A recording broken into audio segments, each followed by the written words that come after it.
That's what we should do to our federal government. We should fire every single one of these people. It is insane that the largest employer is the government. That can only go in one direction. It's a horrible, horrible idea. But just economically speaking, forget about the politics behind it.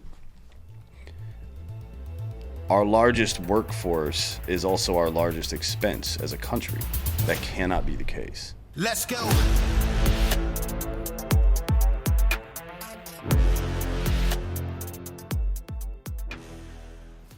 Welcome to Citizen. We got a special guest today. I think this is the second time you've been on this show. Josh Smith from Montana Knife Company. How's it going? Good, man. Thanks for having me on. I wish I was actually there in person. Yeah, what are you going to do? You know, this is a busy time of year for me. I don't know about you. What do you guys got going on right now? Yeah, it feels like every time of year is busy, but with the kids back in sports and then us heading into between hunting season and ramping up for kind of that holiday season with trying to make enough knives to have on the website. It's just, and with building a new building and everything we're doing, it's just insane. Yeah, I mean, speaking of that, you guys just had a new knife come out earlier. Well, it was late last week, right? Thursday or some shit, or Friday maybe? Yeah, last Thursday. And it lasted 30 minutes, you said? Yeah. Which is actually pretty decent for us. But yeah, that's the task force knife. It's I think that's a pretty badass knife, but I'm not a veteran, so you be the judge of that. But I think it's going to be a good one for people to carry. This is aside from the kitchen knives, which I use almost every day, just because I cook a lot. But this is the best knife, in my opinion, that you guys have made so far. And I'm just taunting people because you can't actually buy it right now. I don't know. I don't know when these are going to be back in stock, but this is very good. Great ergonomic handle. It's sturdy, good weight, good balance on the thing, and your guys' steel is always good, so that's never a problem. I've used the fuck out of those kitchen knives, and I haven't had to sharpen them yet. I've had them for like almost a year now, I guess. I don't know when the first ones came out. Well, you should probably send them back to me so I can dial them in, and you probably don't realize how dull they actually are. Yeah, I haven't looked at them under any kind of magnification, but I'm sure it's like I cut a lot of meat. So yeah, and I would imagine I get the feeling you probably treat your knives pretty well compared to some people and what they do with their knives. I do. I mean, Jesus Christ, stop putting your fucking knives in the dishwasher. You idiots. What are you doing? You're going to spend $1,000 on knives and then put them in the dishwasher. That's insane to me. Yeah, and clanking around in your granite sink. It's kind of hard on edges. Good Lord. Or cutting things on the granite is not a great idea, Try to cut on wood if you can. I know there's a lot of people who will say something like you should cut on plastic when it's different types of food so they don't cross-contaminate or get E. coli or salmonella. Those people are just trying to make your dick and balls go away. They're idiots. They're trying to infect you with microplastics and... Yeah, they're trying to shorten your taint, and we don't do that. That's essentially what it is. It's the same people who told you that you need to eat 12 servings of grain every day. Right. Because they want you to have diabetes. Bread is the basis of your entire food existence. I mean, that is pretty weird, man. I like a good loaf of bread, though. My wife makes sourdough, and holy shit, she got on a sourdough kick about a year ago, and she makes a couple loaves a week, and holy shit, that stuff's good. Yeah, well, that's my rule, actually. I only eat bread if I make it myself. So, I buy flour, and it's not expensive. You can buy it. It's like $6 a pound maybe, which is kind of, I guess, a little bit more expensive than shitty flour, but you can buy it on Amazon. It's Caputo's, and it's made in Italy. They take it seriously over there. They don't fuck around. I don't know if you've spent any time in Italy or not, but I want to, but I have not. Yeah, they really treat food well. Now, they've got a bunch of processed bullshit on the shelves too, but I'm talking about the food that's made in Italy. It's a requirement that they go through certain processes. Like, so I went on this gastronomy tour maybe 10 years ago. And once, so it started at a lemon grove, right? Because we're down just south of Sorrento. A lot of lemons grow down there. Started at a lemon grove. They make us all kinds of stuff. They make us limoncello from scratch. This dude, I don't know what type of lemon it is. I can't remember now. But they just cut thin slices of it and you eat it, and it's actually sweet and tart at the same time. I don't know what the hell that was all about. But anyways, the point of this, the second one, we go to a creamery. The guy's making Provolone Delmonico, which is only made in this one region of Italy. And he shows me the regulation book from the government about all the things, like the temperature of the cows and shit like that, to make sure they don't have fevers or anything like that. Or like it's so much details, like 200 pages of stuff just for his creamery, like certifications that he has to have and inspections and all this other stuff. And look, I don't think the federal government should even exist, but if it's going to, taking care of the food everybody eats. And so, but we saw what our federal government did with that. They created the fucking food pyramid, which gave everybody. Well, it depends. I mean, they're trying to drive some profits, which, hey, they're good at lining their own pockets. So yeah, it's when I went to Paris, France, I did a knife show over there when I was either just in high school or just out of high school. And the food was so freaking good. But the one thing that was unbelievably stark difference to me, that was probably in right around the year 2000. So I was probably just a year out of school or two. And this is 24 years ago. This problem's gotten worse. But I landed in France. I start walking around, and it like hit me one day. I was walking to the show probably Saturday morning. And I kept seeing like good looking women, and like the guys were all fit. And all of a sudden I realized there's no fucking fat people here. And then I start paying attention to it. And then I'm like, oh, here comes a big fat person. All right. And then they walk by me and they're wearing a Chicago Cubs t-shirt. I'm like, well, shit, that person's from the US. The fitness level of people there, and then the food was spectacular. I mean, it was so freaking good in Paris, but the way that the difference that you could see in people in their health, and that was 24 years ago. The problem's gotten exponentially worse since then, frankly. Yeah, it's getting well, I mean, now it's making its way into the UK as well. They're starting to get pretty fat over there. Are they? Yeah. Which, they're getting obese, but also letting in a bunch of illegal immigrants that are fucking up their country. So maybe it'll all balance out at some point. Who knows? They're not going to be fat enough to run away from the dudes with hatchets, or they're going to be too fat, rather, to run away from the dudes with hatchets. Yeah. So let's go back to you. Where did you grew up in Montana? Yeah. What part? Lincoln, Montana. Lincoln, Montana. It's kind of western Montana. It's a small little town along the edge of the Bob Marshall Wilderness, but it's a home of the Unabomber. That's what most people know Lincoln, Montana by. It's a little logging town of about 1,500 people. And what got you into knife making?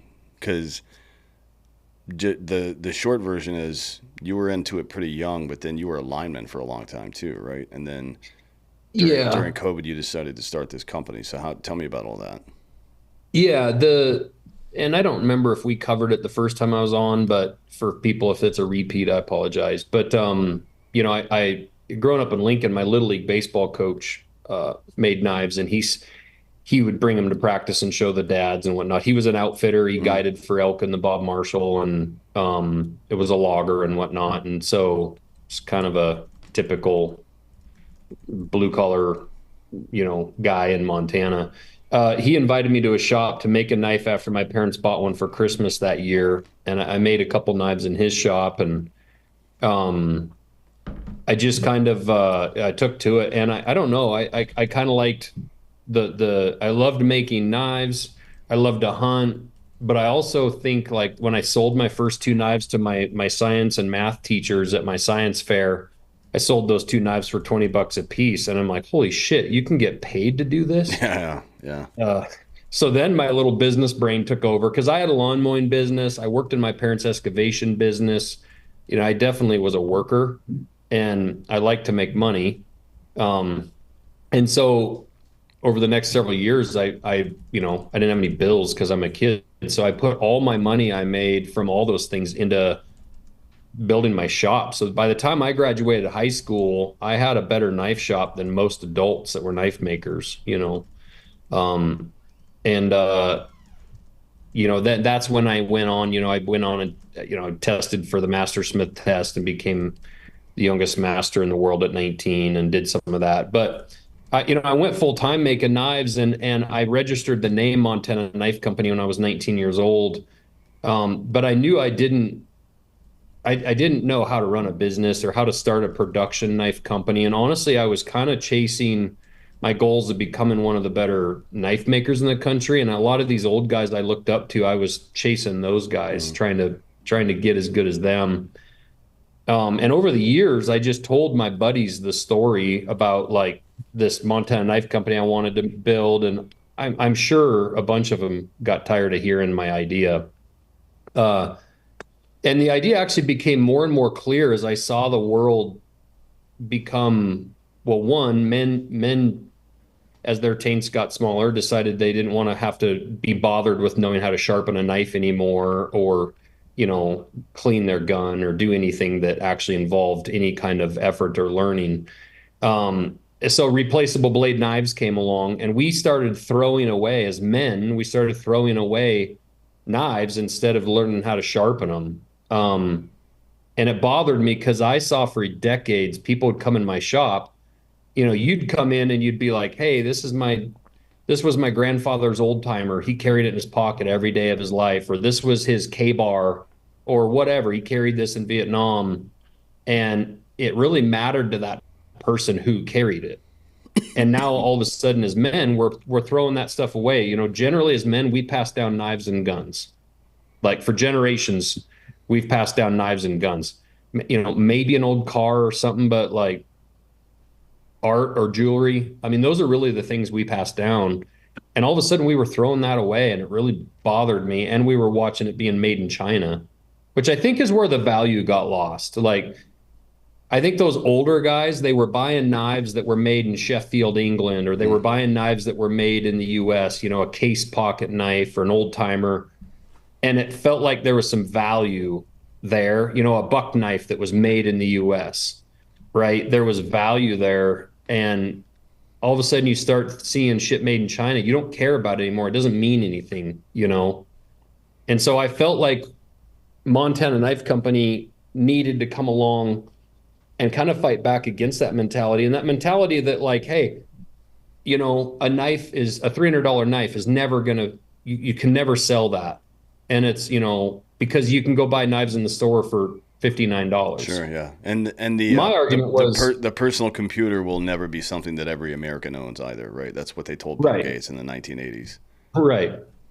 And my argument was, well, God, you spend more than $300 on your fucking base layers to go on a hunt.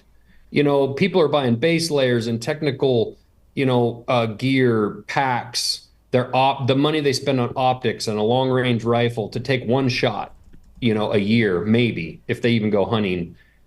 And, there's all this money that we as hunters and men spend money on.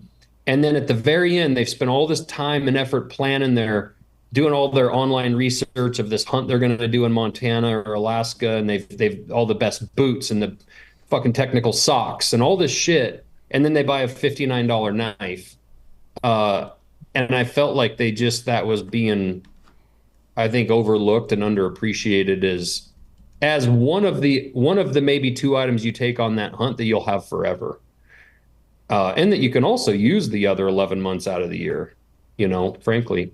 So anyway, I launched it during COVID in 2020. Like you said, I was a lineman for the 10 years before that. And when I got remarried, my house had burned down. I was living in a fucking camper in my driveway with my 4 kids. That 10 years ago this year, I was absolutely dirt broke, like life couldn't really have been worse, frankly.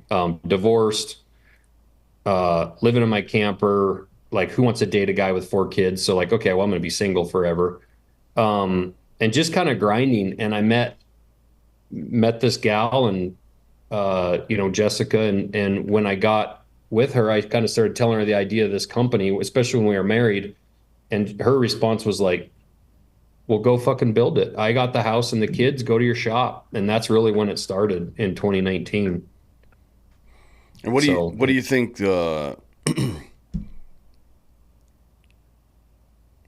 it's a good question, I think, because if you have 4 kids, I think one is heading to college soon, right? Two are in college now. My oldest daughter, Yeah. Demi's a couple years into college, and Sadie just started college. She's the one that plays volleyball and shit. Basketball, yeah. Basketball, She's okay. on a basketball scholarship, and all my kids are athletes, but she's a college athlete right now. And then I have a sophomore son Mm. that's quite an athlete, and a freshman daughter, I all think your athletes. son's kind of a big boy, isn't he? Yeah, he's like 6'5", Good Lord. 225 pound. He's a beast. Yeah. So, going from, I would say, one of probably the most steady jobs that exist, being a lineman is, we'll never have enough of those people, right? It's a badass job. Yeah. And Yeah, you get paid well, too. I mean, it's a good job to have. To go yeah. from that and with 4 kids and to take a risk on, especially having come out of a shitty situation for a little while and having taken a risk to maybe find yourself back there is quite the leap, I guess. Yeah. Yeah.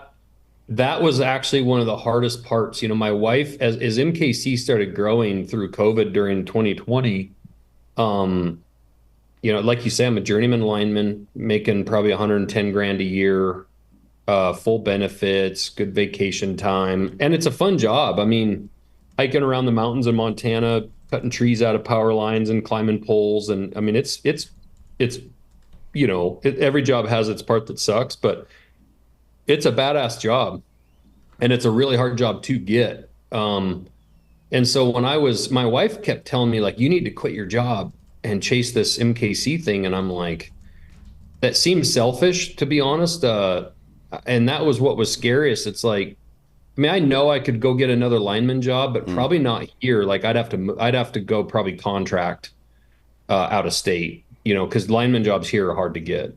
Um, and I just felt like, man, I'm really putting my family at risk to chase this dream. And frankly, like I don't know how to build a production knife company. I was making 200 knives at that time at a whack, but it was taking me weeks, frankly, months, and I was making all kinds of mistakes. So, but it just kept growing, and finally, December 30th of 2020, I needed December 31st off, the day off. Thomas Rhett, the country music singer, had reached out to me, wanted to meet up in Big Sky and get a knife.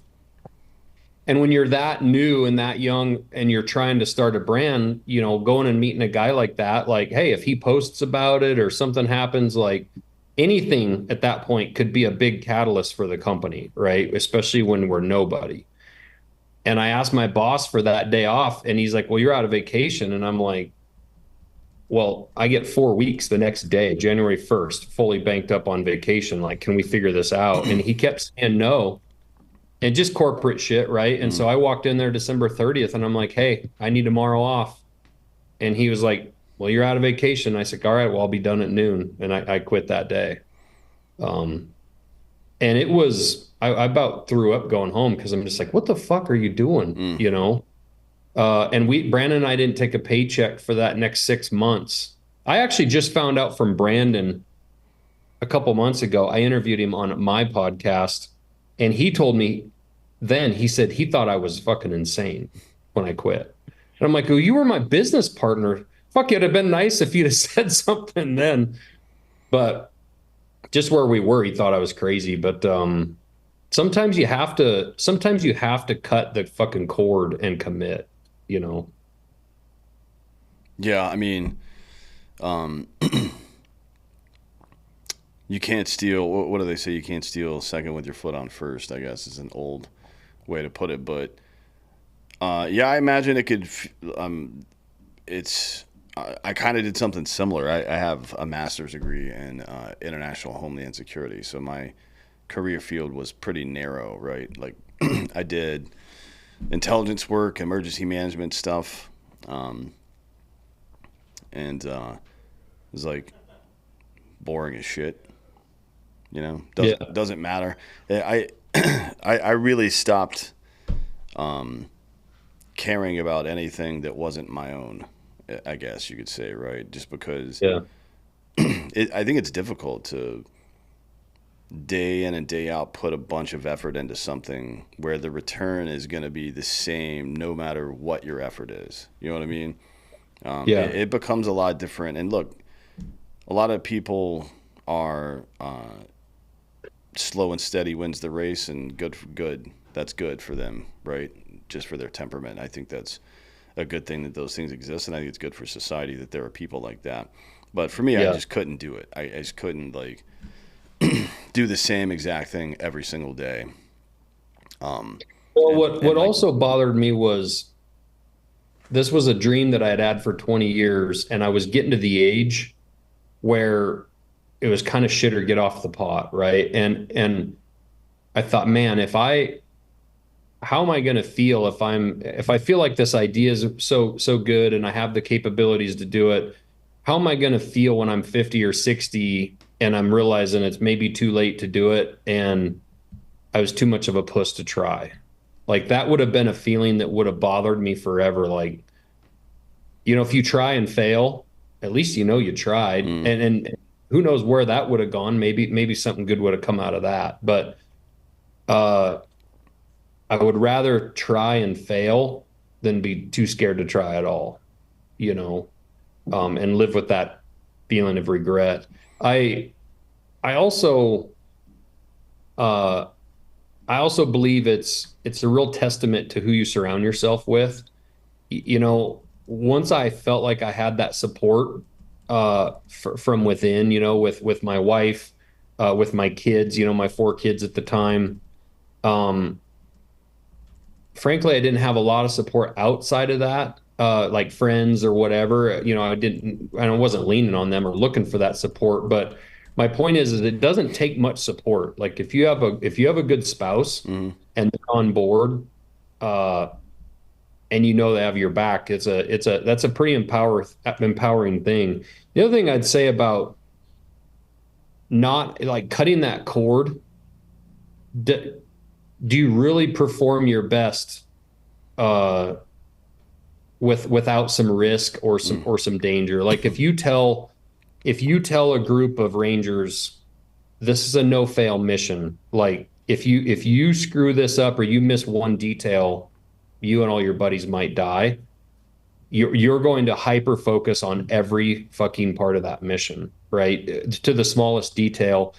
And you're going to obsess about it. And I obsessed about it. I mean, once I quit that job, it was 24 hours, 7 days a week of obsessing. When maybe to a fault a little bit, like your kid's game, and you realize you just watched half their volleyball game and you don't remember, like you don't know who's winning. Mm. Because I sit there just lost in my thoughts. I still do that today, but I actually love that, and I think more people need to be put in that situation of like it's too easy if you have an out like, well, I could always go back to my job, or you know at least this is paying the paycheck, and then your decision making is also more keen. Like you cut out all the bullshit and you only buy the things you need to buy. You only action the plans that you think are going to be successful. Yeah, And I think it's just good in general. yeah. I mean, definitely, pressure makes diamonds, right? You can't coddle yourself or avoid difficult things and expect to be successful in life. It's just not the way shit works, man. You know. Yeah. There also has to be a control over that though too. I've seen some people, I from our story and what people have seen, I get a lot of people reaching out to me, or they'll come to maybe a show and they're trying their own version of what they're trying. And sometimes they come across with a level of desperation, Mhm. and that can be really off-putting. And I think you have to control what you portray and you put out, you have to put out confidence. Like, uh, I don't know how the fuck I'm gonna get there, but I'm getting there. Like I'm getting there. Like nothing is stopping me. But not a, oh my God, I have to get there.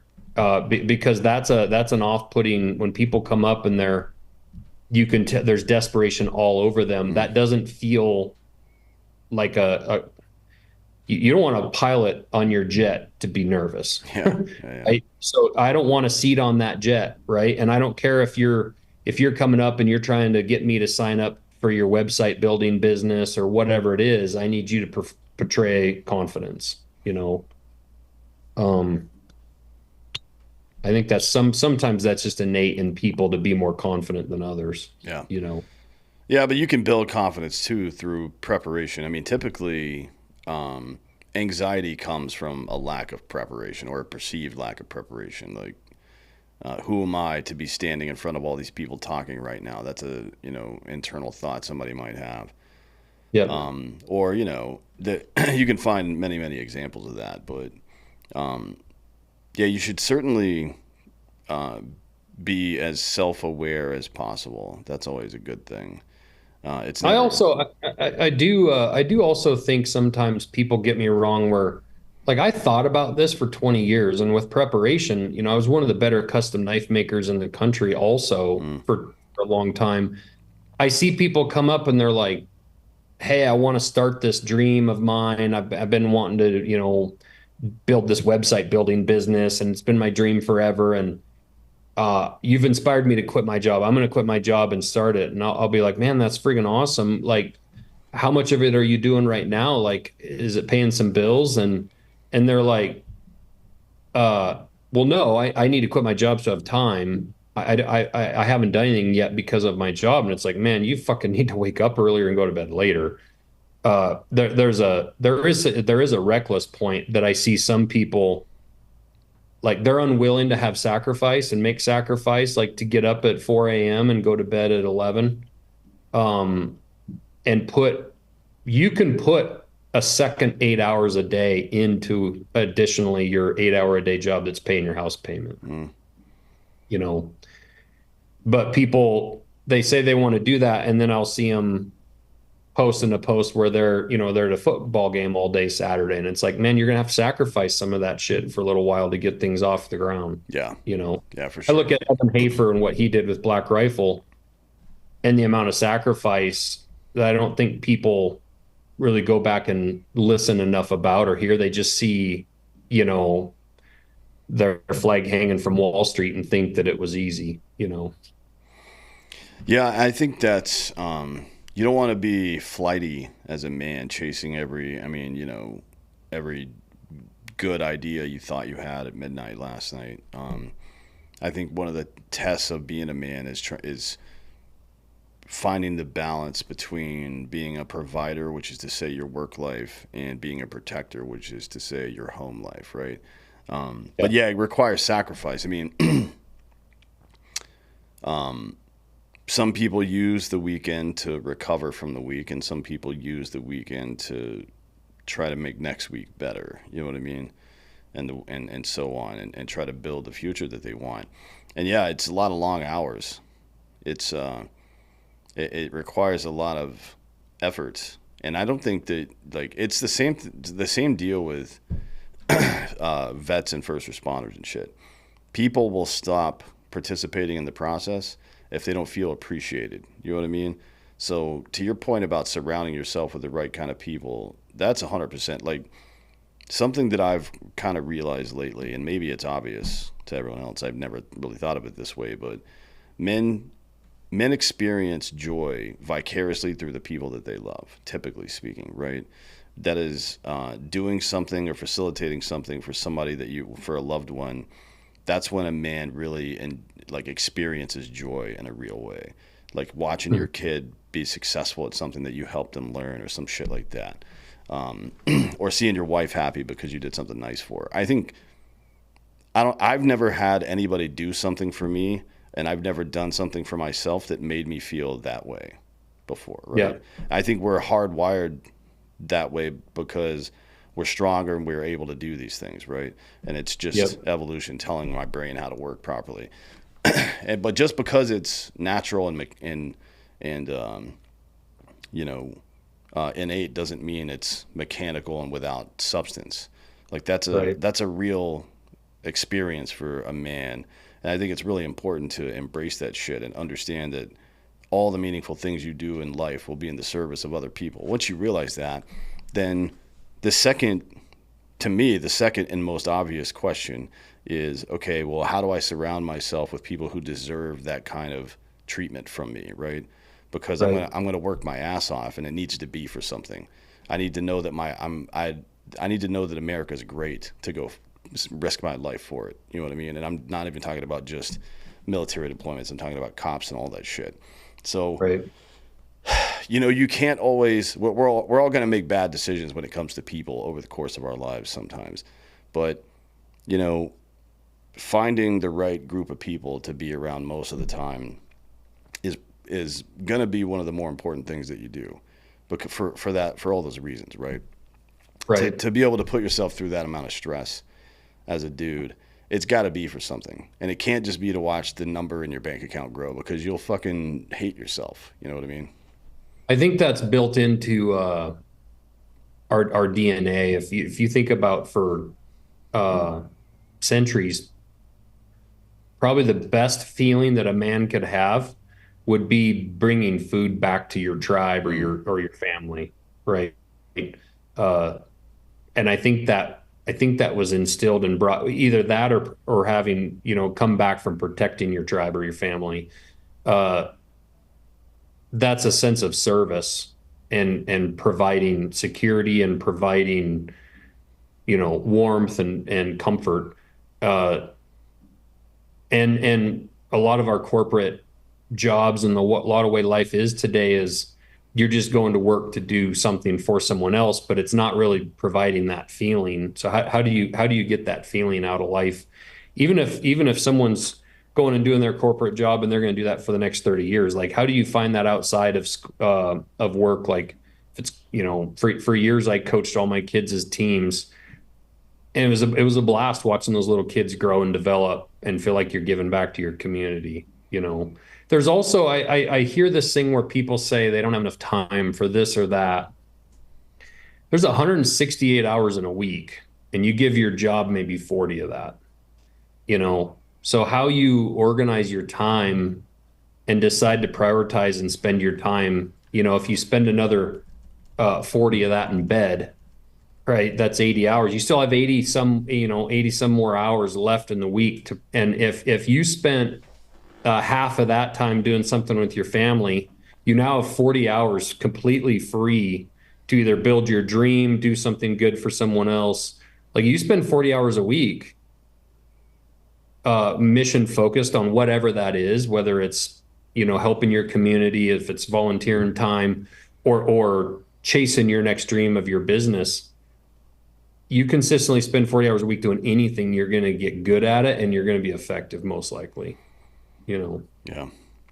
So I guess the question is, are you willing to sacrifice a bit today for something that's gonna, have maybe a potential large investment in the future? You've got like that requires a leap of faith, I guess, for lack of a better phrase. I mean, the good news is that you can control your level of effort. Nobody can stop you from doing the right thing. But you damn sure can't do that with uh, uh, a spouse who is not supportive, right? Like Right. that'll never happen. And to be honest, Yeah. um, that's something that you really got to get into. Um, if you think you might be in a situation where you guys are on different life trajectories, it might be the best idea to kind of figure that part out as soon as possible, to be honest, because it sucks. Well, Life is fucked up sometimes, but if you are an ambitious person and someone is an anxiety scarcity mindset person and they're not going to be on board for the the valleys. They just want the peaks, then that shit ain't gonna work. I mean, one of the two of you is going to be miserable. Probably both. Yeah. Yeah. It requires a lot of communication and potentially really hard decision making process. And it also requires a lot of self-reflection of like, well, are you actually being the best version of yourself? Are you giving that person reason to believe in you? If you're if you've tried and failed at 17 different ideas because you think every little idea you dream about comes along is going to be the greatest thing ever, you get to idea number 20, she's going to probably tell you you're fucking stupid, and not have the support. So you have to instill some. In him or her. I don't know. It's the one other thing that I think people a lot of times, I think our internet age, social media, everybody wants things to happen. They want to go viral, right? They want to go viral in life. So they want their idea to pop off and just go instantly succeed. And every Tuesday morning we have a meeting with our entire company. We have a lot of young people that work for us, and I talk to them a lot about just life stuff, whether it's how you are in your community, how you are here at work, like the pride you take in what you do, just a lot of things. But one thing I've told them is be careful about being tempted by going viral in life, meaning everything that you think you want to try and do, if it's not successful in a week or a month, that it's not just a failure. I have a theory. I call it kind of my sand in a bucket.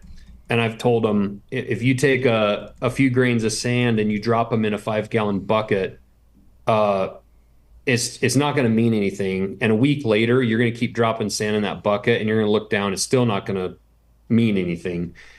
But if you just consistently keep dropping grains of sand in that bucket, you're going to look down one day and drop that grain of sand and it's going to bounce off and fall off the edge, right? That bucket's going to be full, but it comes through, consistency over decades. I look at my parents, they built their excavation business. And I think it was easy for people to see like, oh, they're successful. Like, aren't they lucky? Well, they were given a $50 bill and a chest freezer when they got married from each side of their parents.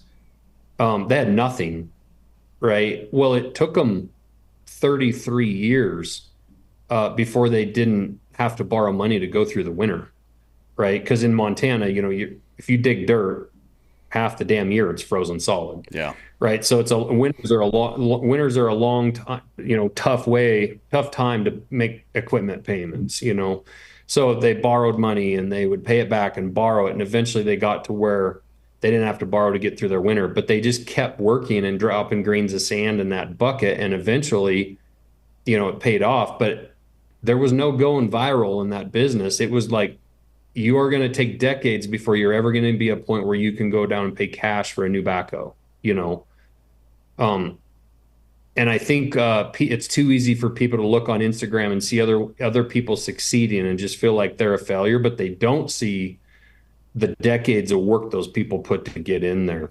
Yeah. Yeah, for sure. I think a lot of people, and this is probably by design, if you look into the way that American education was reformed, if you want to call it that. I mean, deformed or destroyed is a better way to put it. But the Rockefeller family and Henry Ford in the early part of the 20th century changed the way that American education worked forever, right? And it was changed not to give general education like it used to be that would be a foundation for future education. It was changed to pump out compliant workers. You know what I mean? Like the fact that but the vast majority of public schools have no graduation requirement for financial literacy, for example, right? Like you got to know math, calculus, and trigonometry, which you're never going to fucking use unless you're a sniper, honestly. Unless you're a fucking sniper, you're never going to need that math where you won't have access to a calculator to do it for you. And even in that case, we've got new optics that'll do a lot of the dope for you. Yeah. But you never learn how to start a business. You'll take 4 semesters of a foreign language that you'll forget immediately and never speak again, right? But no financial literacy. People don't know how to build an audience, how to build, and I think this is like the desire to go viral, I think, isn't just about ego. I think it's like that's a path, that's a visible pathway to success that people see. But Yep.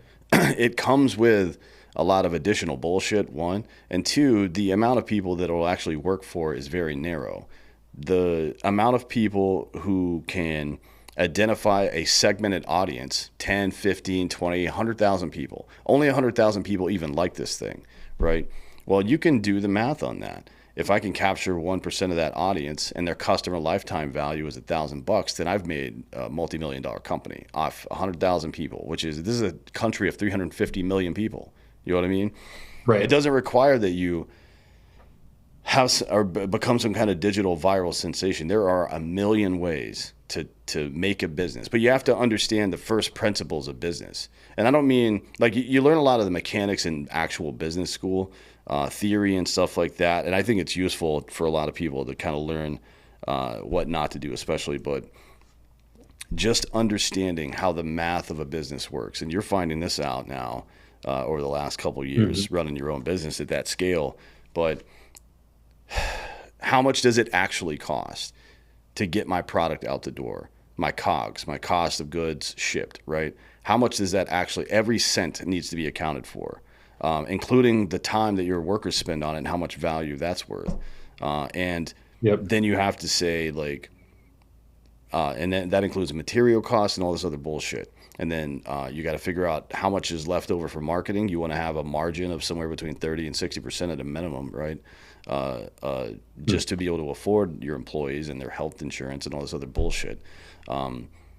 People, Not to mention how to understand how to use debt, Yeah. and when to avoid debt and when to use debt and how does debt work? It's one thing, we have a debt crisis in our country, but no one thinks about maybe we should start to educate young people about debt before they head off into the world and start whipping out their credit card, yeah, yeah, 100%. But if you're running a business like you're talking about, maybe debt is actually the right way to build your business. It probably is for most people. Like if you're especially in your first 3 years, people have exponential growth in their first 3 years. We're talking about 30% plus year over year growth for most.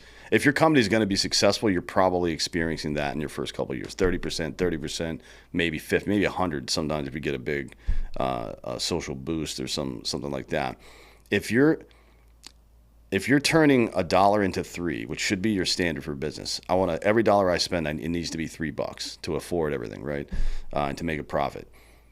If I know I can borrow 100 grand at 5% interest, but I'm going to turn that 100 grand into 300 grand over the next year, then yeah, that's a math problem that you should understand. You should understand that is a good solution for you, especially if that 5% is annual and you're going to be paying back loans like that quarterly, right? Or if you're using another thing that's really useful for small businesses like that are invoice-based loans, right?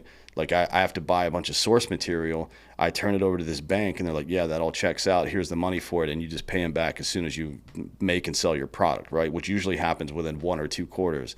And now you're doing that repeatedly. You're not having to take out personal loans and fuck with your credit or anything. That's all through the company.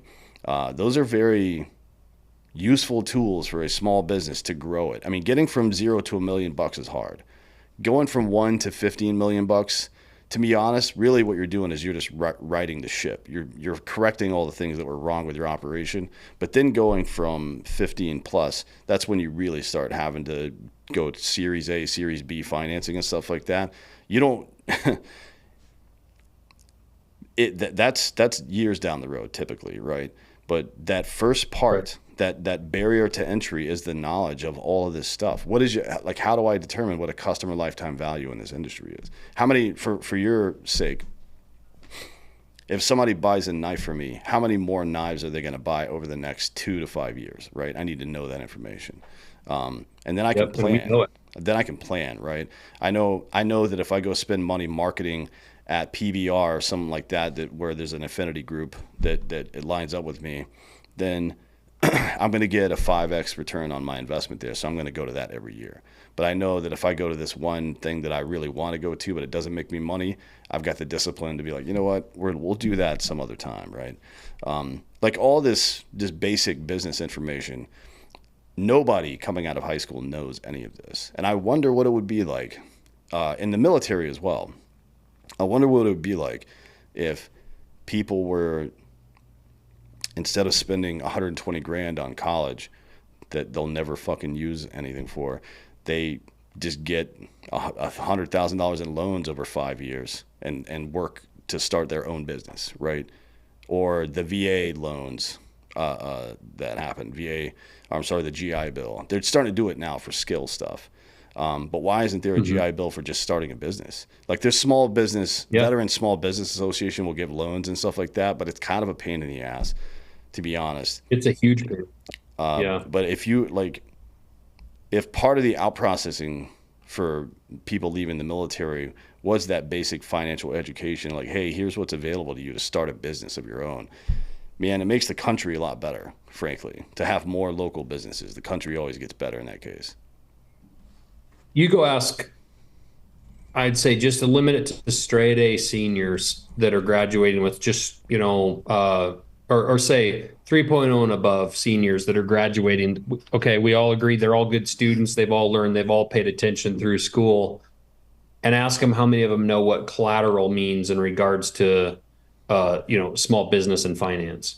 Like basic terms, and I'll bet you 80% of them won't know.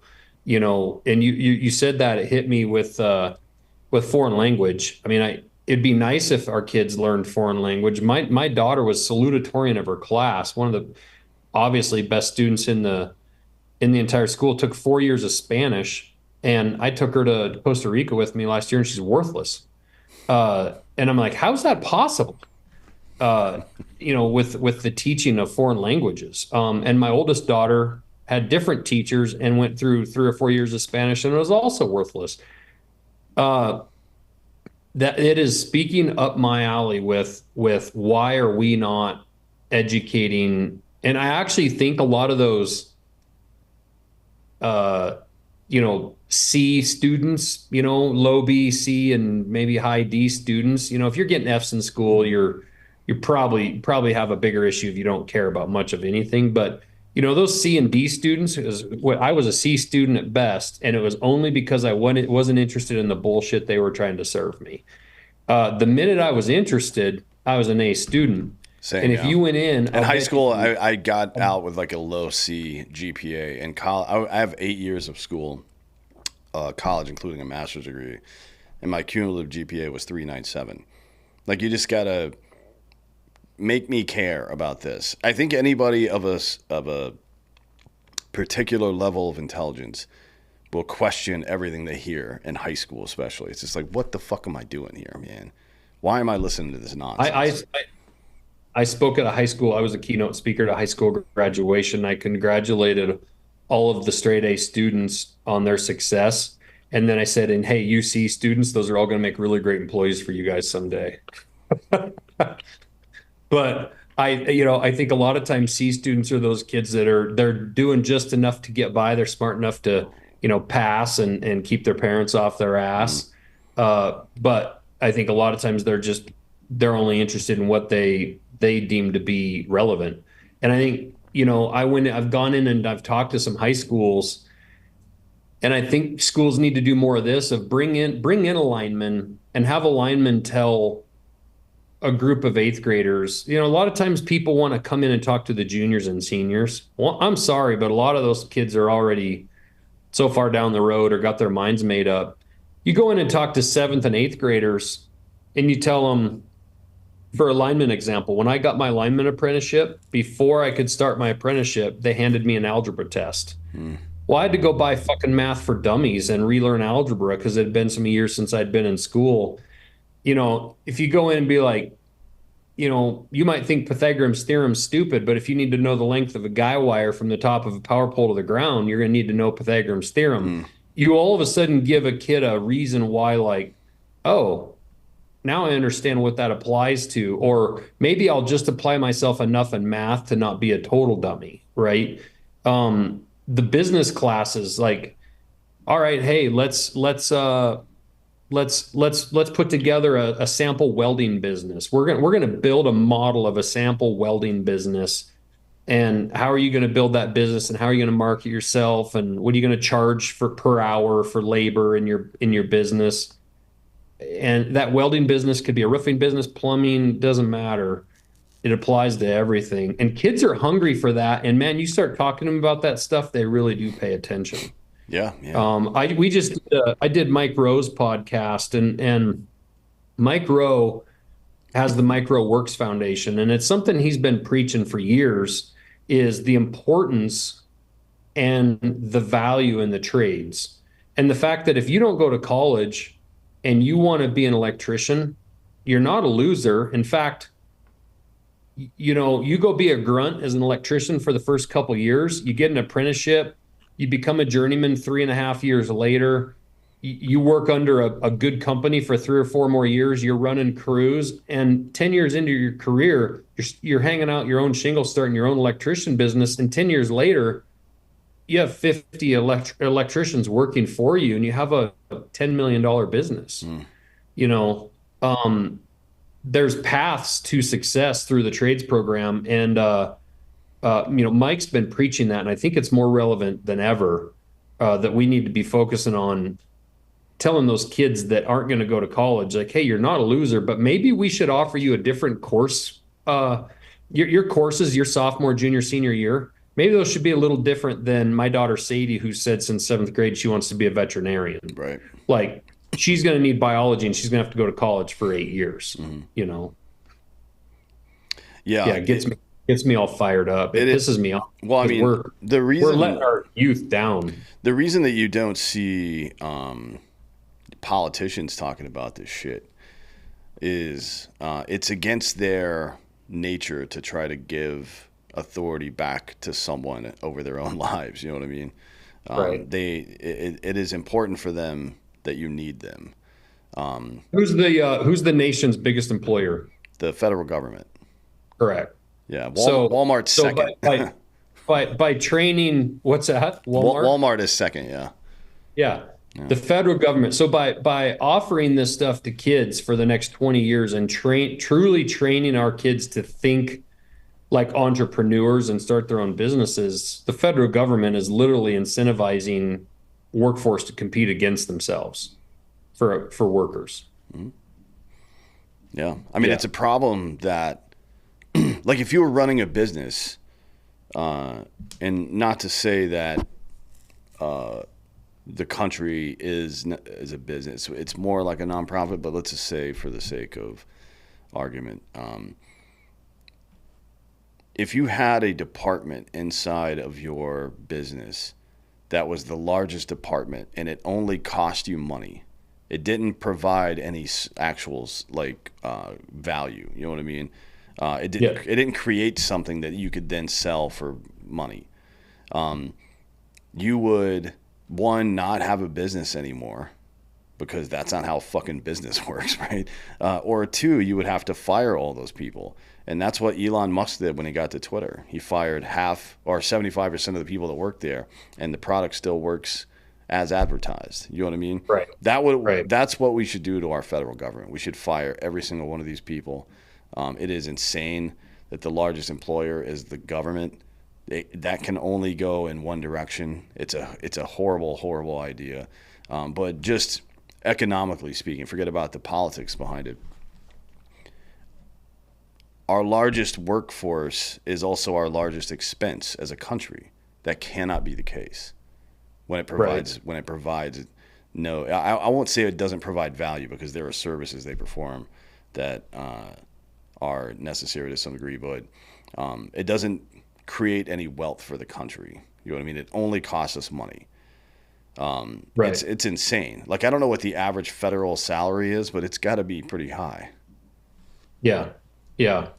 I have this idea, and it'll probably never happen. And if you we look at all the money the federal government spends and all the subsidies and all these programs, a program that I think actually could provide real benefit and give back to our community would be if I look at a 16-year-old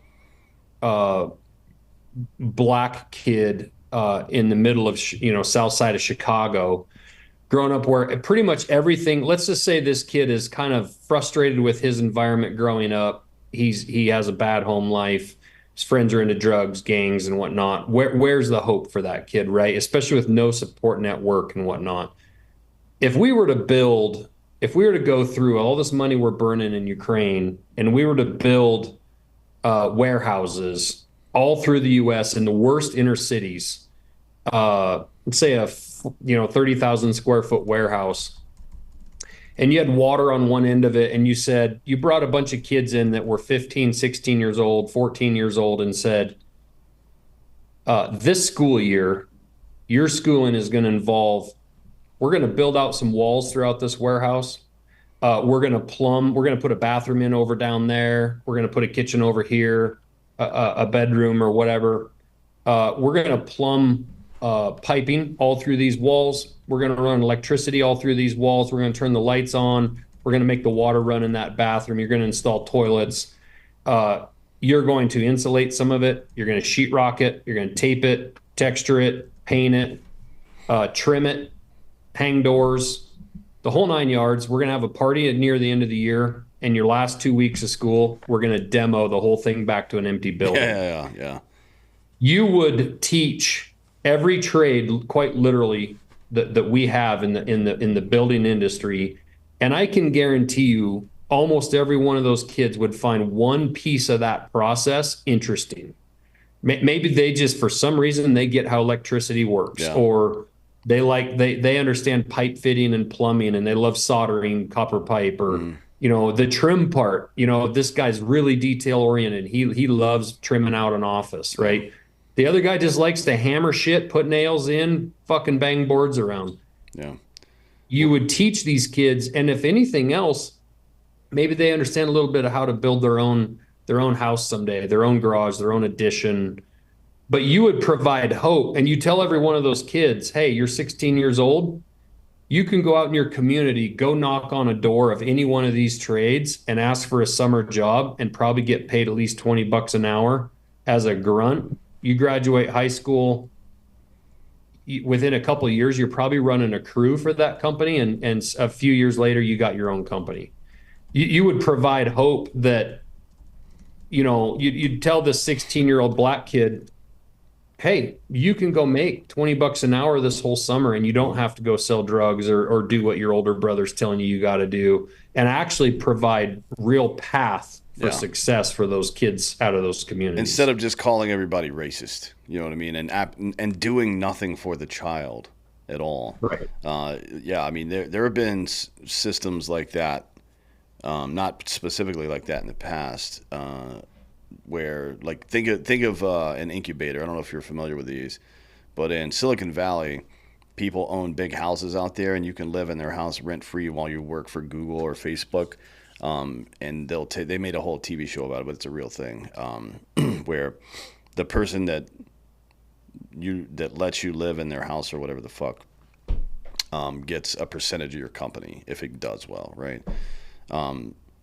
I don't know why we don't have privately run schools like this from industry people, because the scenario that you're talking about, one of the other things that's going to happen is somebody in that room is going to figure out a better way to do something, right? They're going to develop a new product or a new strategy or some bullshit, right? That's going to make the industry better and probably make them wealthy if they have the ability to do it.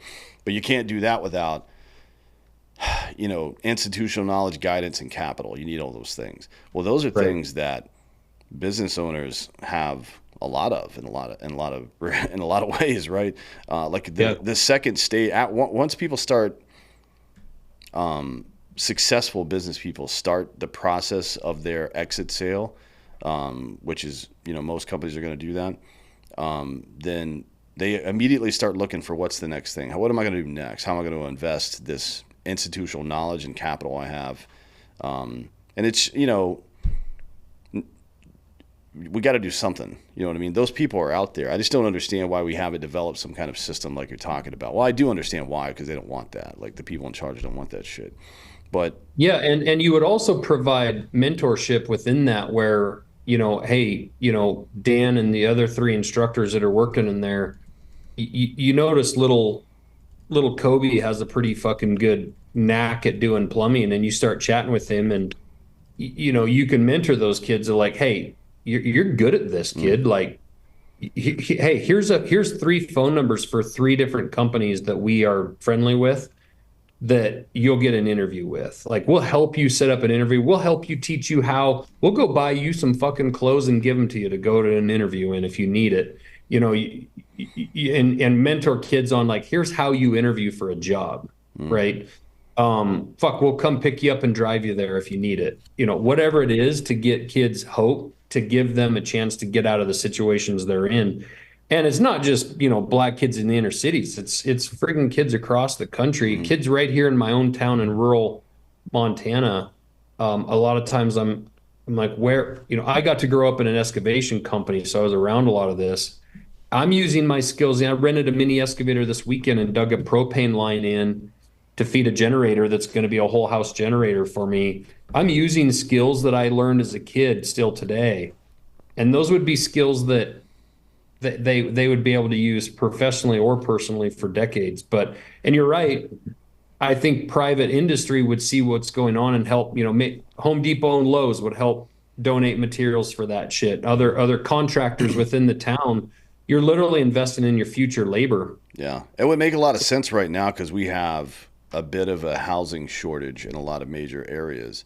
And two of the reasons are, one, we can't find people to build a goddamn house, and two, the materials, right?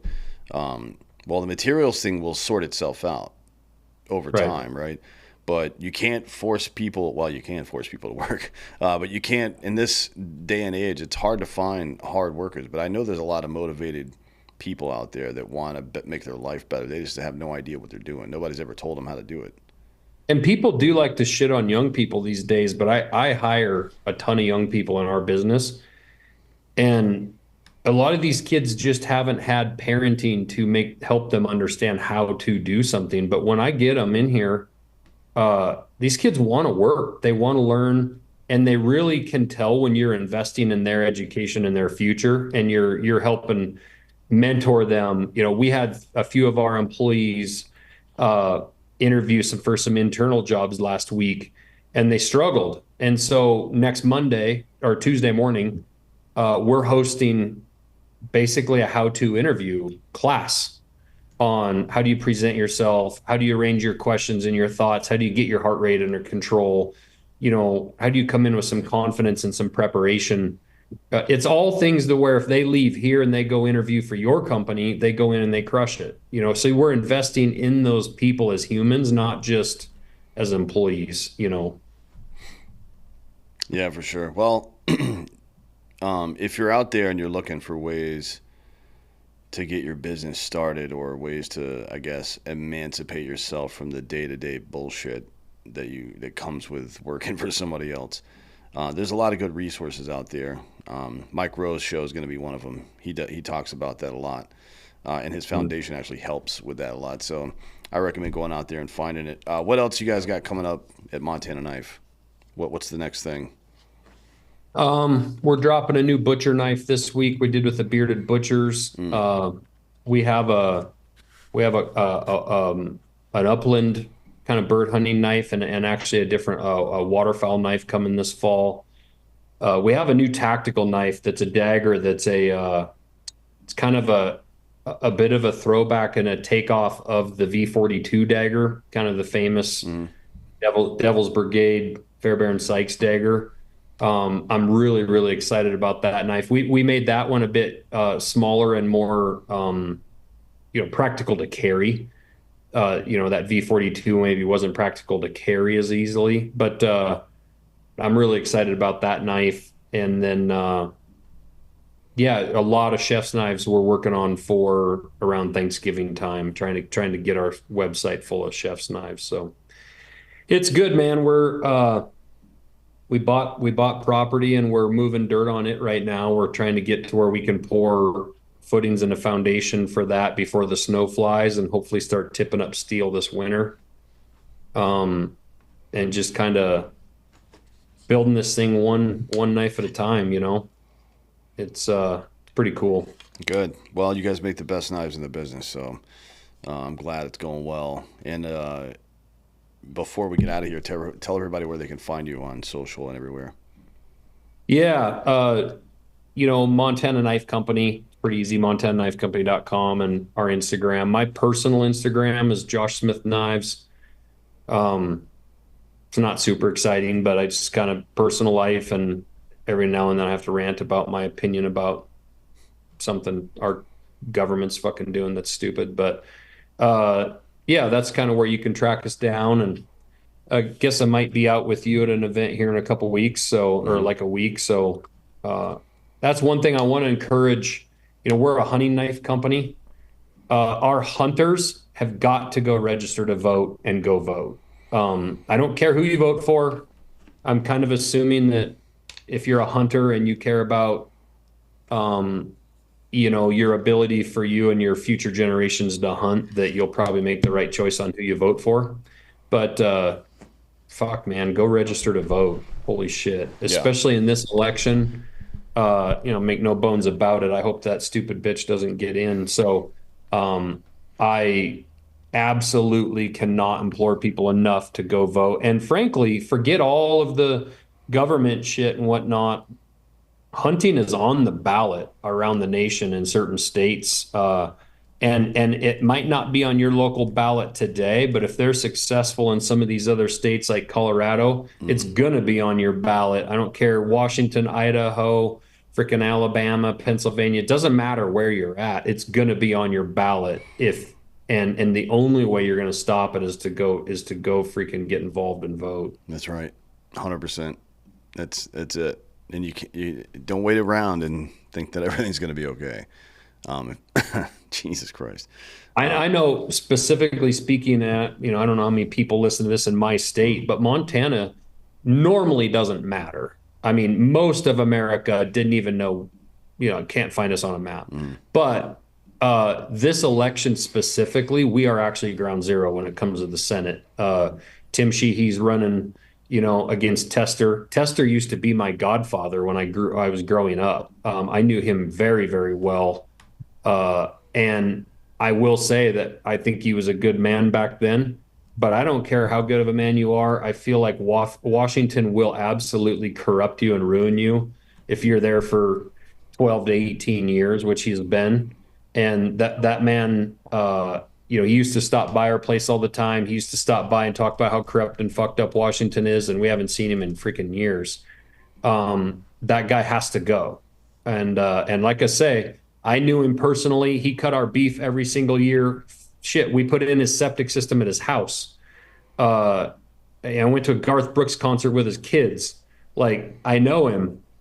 Washington will consume you.